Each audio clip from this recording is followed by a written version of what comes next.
সময়টা ভারতের স্বাধীনতারও 100 বছর পূর্বের। সাল 1847। কলকাতার জানবাজারের জমিদার গিন্নি রানী রাসমণি কাশীতে অন্নপূর্ণার পূজা দেবেন বলে মনস্থির করলেন। সজ্জিত হল 24টি নৌকা, নানা রকমের উপাচার, দাসদাসী ও আত্মীয় স্বজন। যাত্রার ঠিক পূর্বরাত্রে ঘটে গেল এক অলৌকিক ঘটনা। সেই রাতে স্বপ্নে রানীকে দেখা দিলেন দেবী কালিকা। বললেন, কাশী যাওয়ার প্রয়োজন নেই, গঙ্গা তীরেই একটি নয়নাভিরাম মন্দিরে আমার মূর্তি প্রতিষ্ঠা করে পূজা করো। সেই মূর্তিতে আবির্ভূত হয়েই আমি পূজা গ্রহণ করব।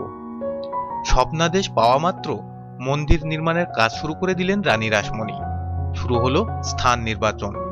কিন্তু মা কালীর মন্দির নির্মাণ ও তন্ত্র সাধনার উপযুক্ত স্থান তো বললেই মেলে না। অনেক যাচাই বাছাইয়ের পর পাওয়া গেল রানীর মনের মতো জায়গা। মন্দিরের 20 একরের প্লটটি